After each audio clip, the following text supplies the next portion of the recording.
All right, if you've been on the market for an e-bike, but you're kind of turned off by what you see out there, lots of throttles, big fat tire bikes that go over 30 miles an hour and look like they should probably be in traffic, well, this is the kind of bike you should check out. It's for those who like to cycle more and use throttle less, because this doesn't have a throttle. It has a very subtle and natural feeling pedal assist, and it's built for long range touring. Now, on one charge, I was able to get over 60 miles of range on this, and with their modular rack and battery system like I have here, where I'm carrying 3 batteries in this weatherproof casing, that would mean I could travel up to 180 miles without even needing a recharge. Now, those are some serious touring numbers. So let's go through all the specs and details on the new Fiido Nomads in this review.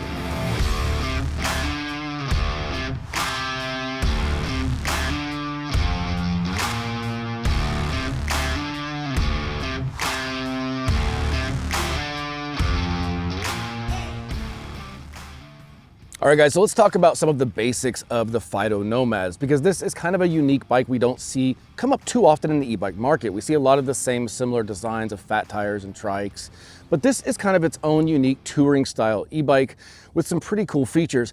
And I'll say one of the coolest features about this bike, after you hear all the specs and everything we got out of it, the best part about this bike is its cost is $12.99. That's one of the better values out right now in e-bikes. But there is one elephant in the room we should just get addressed right now, and that is that there's no throttle, which you may have expected, as in the intro I said it.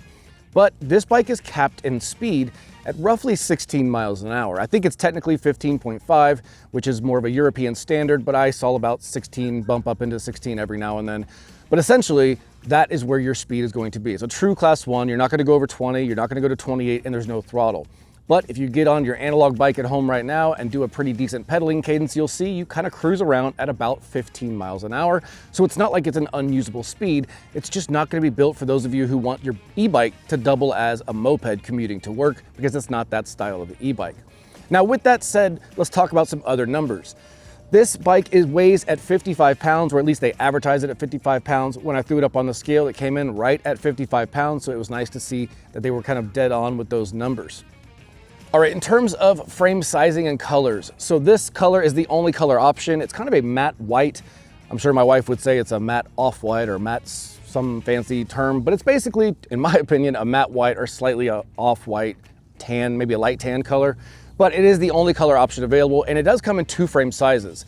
Now, there's a medium size that fits from 5'5" to 6'3", and this is the large size that fits from 5'9" all the way up to 6'9". Now, I'm 5'11", so I'm kind of on the lower end of the large size frame that we had here, and I will say the bike did feel a little bit big, not too big that I couldn't ride it, but it just felt a little larger than others, and I think that's because I'm on that lower side of that range that goes all the way to 6'9".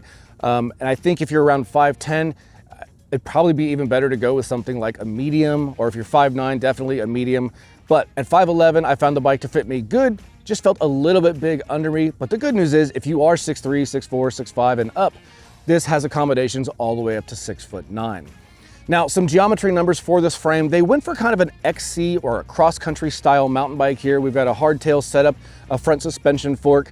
We've got a 71-degree head tube angle, and now if you get the medium, that's a 70-degree head tube angle. And a head tube angle is the angle at which that fork kind of comes out. The more they push those out, they call that slacker. That's going to be for more like aggressive mountain biking. And the more they bring that in, that's called steeper, which is what we are here at 71 degrees.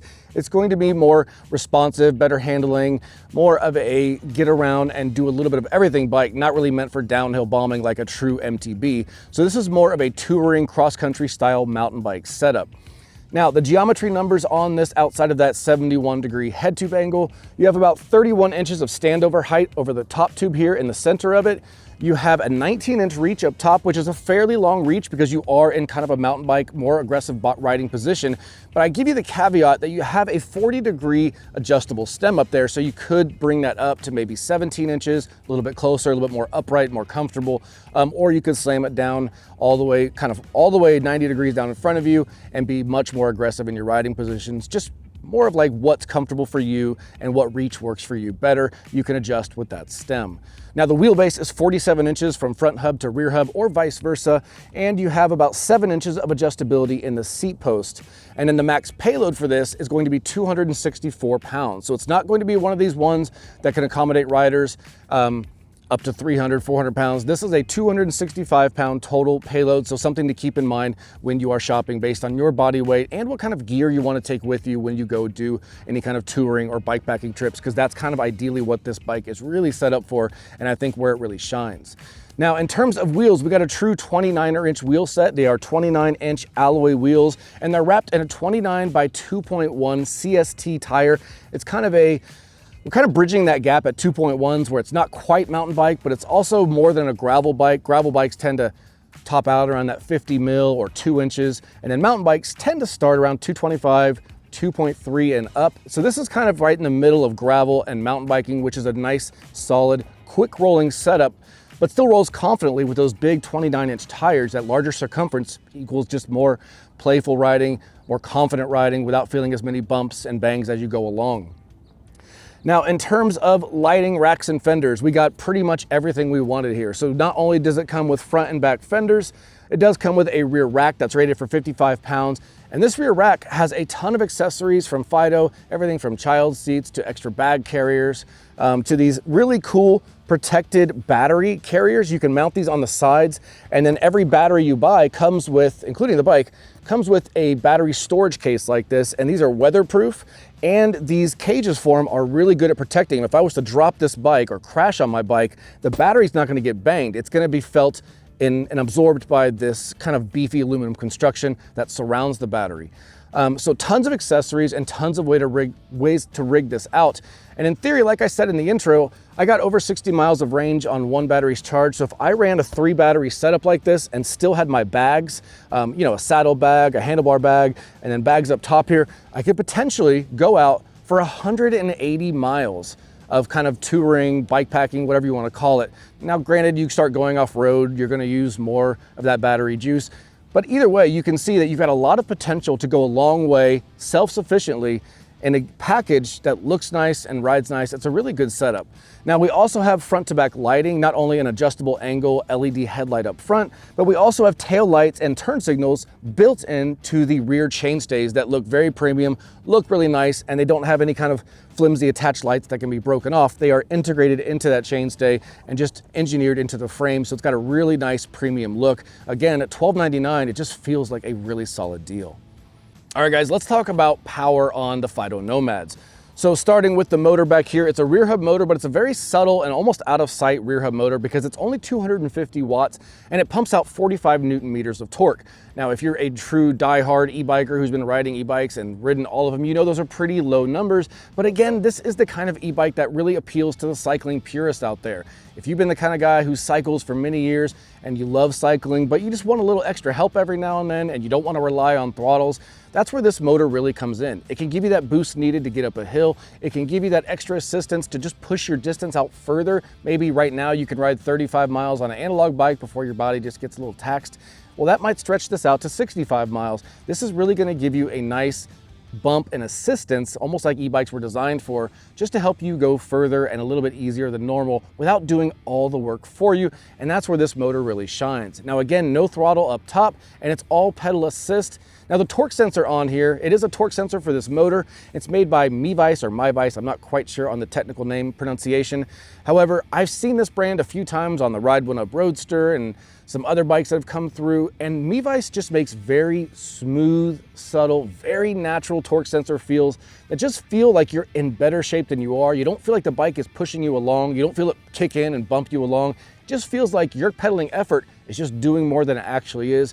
It's kind of, in my opinion, the perfectly designed torque sensor. It just feels really, really nice. Now, in terms of the battery, it's frame integrated there in the down tube, but it does have a removable battery with a key that comes with it. Now, this battery is 36 volts, 11.6 amp hours, giving you 418 watt hours of power. Now, instead of pulling one out of the down tube like I usually do, I'm just gonna pull one out of the bag case here. Like I said, 36 volts, 11.6 amp hours, 418 watt hours, and you can buy extras, and each extra comes with its own weatherproof bag. And then they have this mounting cage for the rack if you wanted to take them with you on long trips.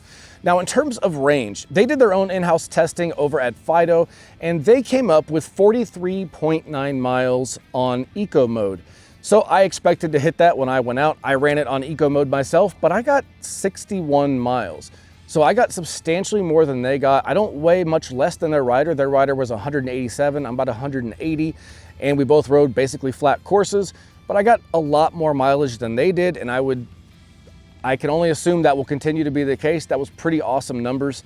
And in theory, like I said, if you were to run a modular battery system, like this setup here has 3 batteries total, that's technically about 180 miles all on one charge or without needing a recharge, which is really cool numbers, especially for those of you who like to do some long distance bike packing or just long touring rides. That's where something like this really comes in and just stands out. Now, on max mode, I did one more range test, and this time I went on full bore, so the full PAS levels, the maximum assistance, but again, keeping in mind that maximum speed to assistance is roughly 16 miles an hour.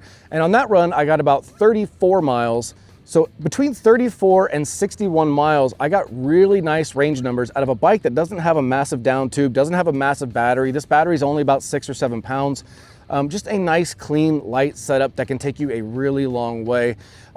This battery and the bike, everything about it from front to back has a 2-year warranty. So all in all, it's a really solid setup. All right, let's talk about the components on the Fiido Nomads. So we've got a Shimano 1x9 drivetrain here. It's a Shimano Altus rear derailleur with an 11-32 cassette in the rear and a 44-tooth chain ring up front, and you have a single-sided chain guard there to protect your kind of pant leg and ankle while you're pedaling. Now the cranks are 170mm alloy cranks, and then the pedals they went with are kind of true flat pedals for mountain bike designing. They are alloy, and they do have some traction studs and reflectors, so you got some nice pedals tossed in here as well. Now the braking setup is a hydraulic disc brake setup, and it's made by Tektro. You have 2 piston calipers with 180 millimeter rotors, and these hydraulic disc brakes do not have motor cutoff sensors, which, if you think about it, for a bike that only goes 16 miles an hour, which is about how fast you pedal an analog bike, which also don't have motor cutoff sensors because those bikes don't have motors, it just makes sense to not have motor cutoffs on here. You're already going at speeds you can safely stop pretty quickly, and you don't have to worry about flying down the road at 30 miles an hour where you probably would need some motor cutoffs. The saddle up top here is going to be a Velo 150 saddle. It's a true mountain bike style saddle. It's fairly narrow, got elongated nose. You have micro adjustment rails on the bottom here. They're alloy rails, so you can move the seat forward and backward to kind of help with a fit that works for you. Up front, we have a 120mm coil spring suspension fork that has a preload and a lockout. I can flip this switch and that will lock it from actually compressing, and I can unlock it with just an equal switch and it starts to compress again. Now this has a quick release through axle up front. It's a coil spring inside. Nice black matching stanchions that are 32mm. Up here in the front, we have all of our cable routing coming off and going straight into the down tube of the bike to its final destination, but it's nice and clean up front here. It's very minimalistic. I like that. The handlebar is a 720mm bar. It's an alloy, true mountain bike style bar. You have lock-on rubber grips on both ends, your Tektro brake levers on both ends, and then you have a Shimano trigger shifter, 1x9 trigger shifter with a window so you can see what gear you're in. Over on this left side, you have your PAS control buttons. And in the center, you have their kind of stem integrated display. And this is that 40-degree adjustable stem, so you can kind of adjust this 40 degrees for a more comfortable fit for you. But let's take a closer look at this display and the Fiido app and talk about some of those features. All right, guys, so this is the home screen of the display. As you can see, the display has a really nice stem integration. It looks really solid, really clean. It's not an extra bulky piece on the handlebar. I really like how this looks, despite even talking about during the mechanics section about how that might cost you a little extra labor or finding an extra piece for this. In general, it looks really, really nice. Now, the home screen has a very simple layout. There is a battery meter up top and a 5-bar meter. In the center, you have your speed. It's currently in kilometers, but we can switch it to miles an hour in the app, and I'll show you how to do that in just a minute. Down below that is your current pedal assist level, and as I go through them, you can see that will change and then back to 0. And you can also use these buttons on the stem as well, or on the display, I guess, to cycle through those pedal assist levels. Now, if you want to see some other information on the screen, you can toggle the mode button, and that will give you other metrics to look at. So we can see up top our speed and PAS level. So this is good if you're riding and you want to look at some other metrics, but it still keeps your basic metrics up top that are real time. Your trip meter, your time, hit it again, you get average speed, top speed, and the odometer's at 176 miles. The odometer's at a total of 197, but we reset it once, so it's had 176 since then. And then hitting it again takes you back to the home screen. So no advanced menus to mess with in this display. That's gonna be for the app, so let's go into the app and take a look at what that does. All right, so this is the home screen on the Fiido app. Now, right now, if you do the home tab, you'll have 3 sub-tabs up top. You can do rankings, discover, or following. Now, we're currently on discover, where you can see other people who own Fiido bikes have shared their rides, pictures, routes, things like that. And if you want to follow someone, you can follow them, and then they would show up here in this following tab if you were doing that.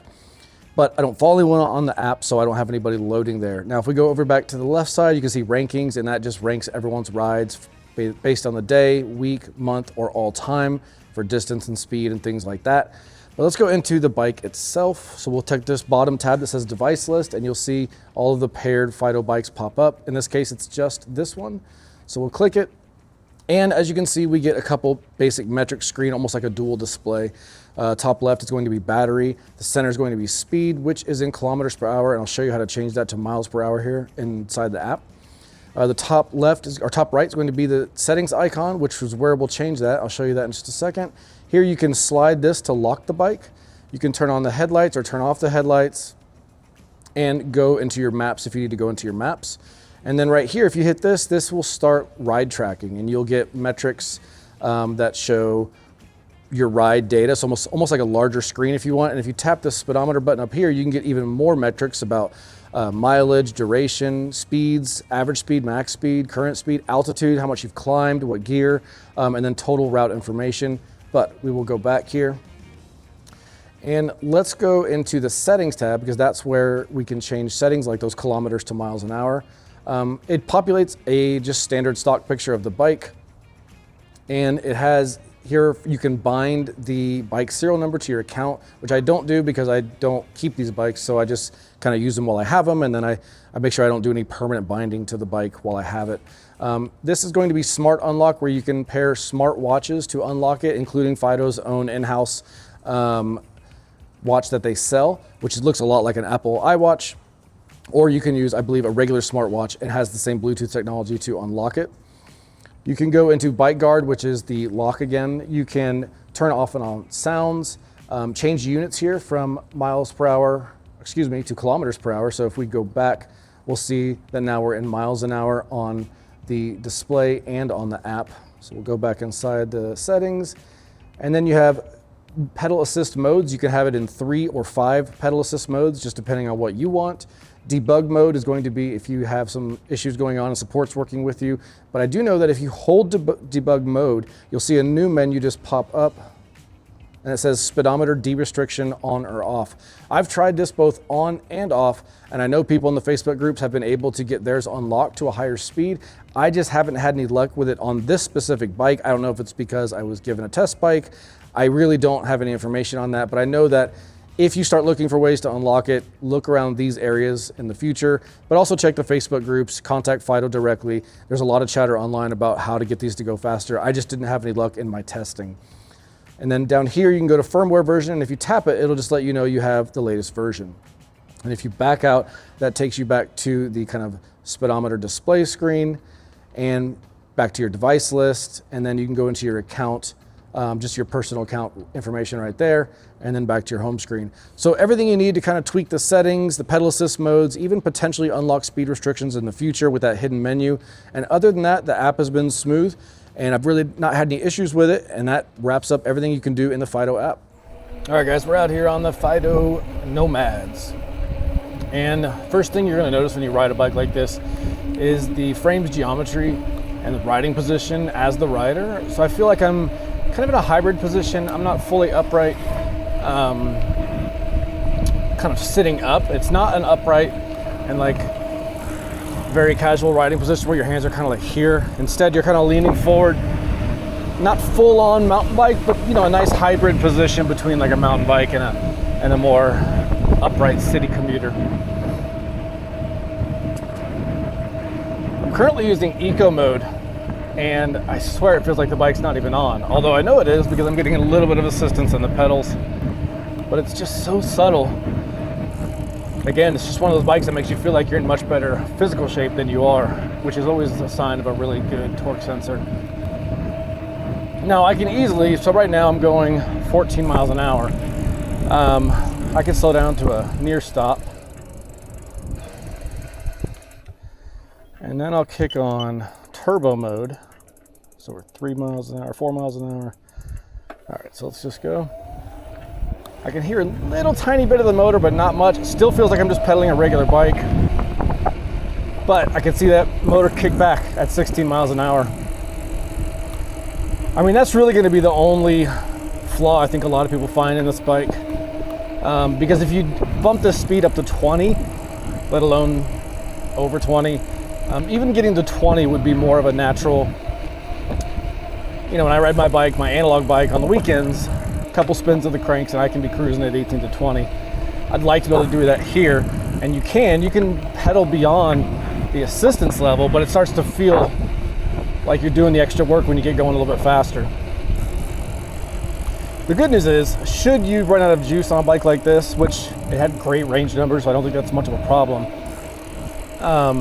it's light enough to pedal home, which not all e-bikes can say that, so that's kind of cool.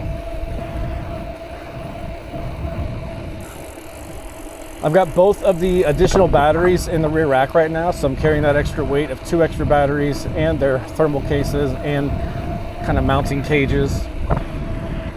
Doesn't seem to have any impact on the bike's performance at all, even with its lower payload of 264 pounds.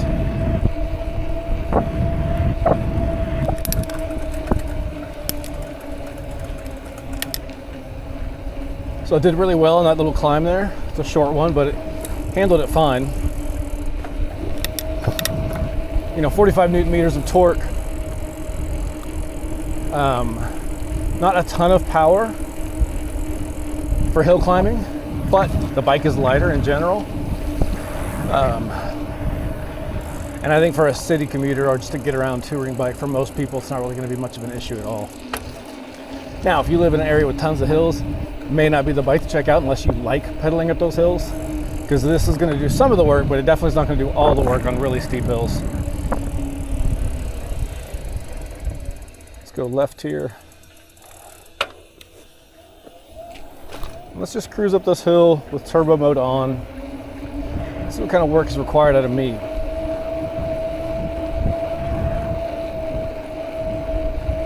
So I'm going 14 miles an hour, which is why I can still feel the assistance doing this job. 15. It's holding its speed fine. Up ahead where that gentleman is on the bike, that's the steepest part, which is probably why they're walking it. Let's see how this does going past it. I'm not working hard, but I'm not getting out of breath. My pedal cranks aren't going fast. I'm just kind of pedaling like I'm putting a small amount of effort in.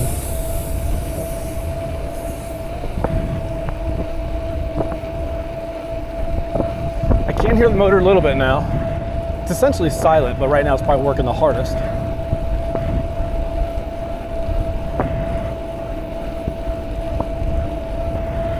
We're still climbing 14 miles an hour. It's holding really well, 15 miles an hour.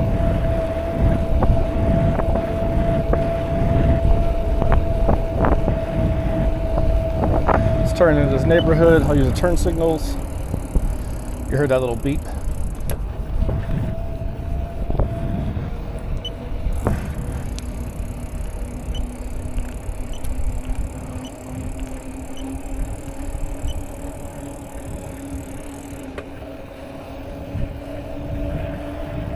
Still handles that really well.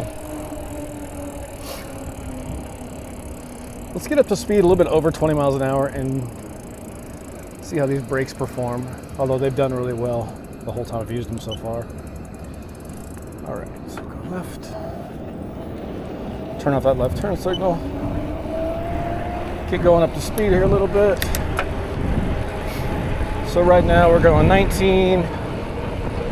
Get up to 20, 22. All right, 3, 2, 1. Really nice braking. I had some modularity there. I had some room to kind of wiggle with how I use the levers without locking it up. The brakes are really solid. Now, no cutoff sensors on this bike for the brakes, but at 15 miles an hour, you're going the pace at which most analog bikes can go for your average rider. And they don't have the e-cutoff sensors because they're not going that fast. So it kind of fits the theme of this bike.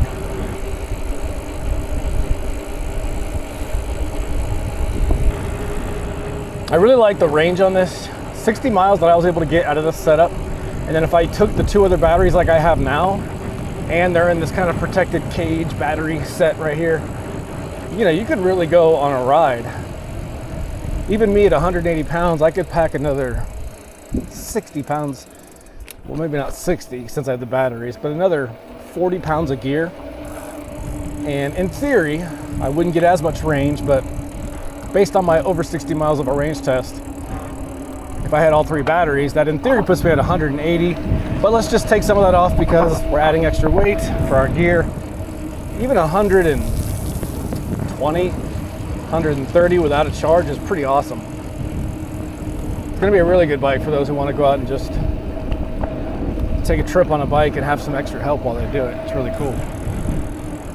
Let's go back, put it up on a bike stand and talk about how this bike does from an ownership perspective. All right, guys, let's talk about the Fiido Nomad from more of an ownership standpoint and less about what we think about the specs and features.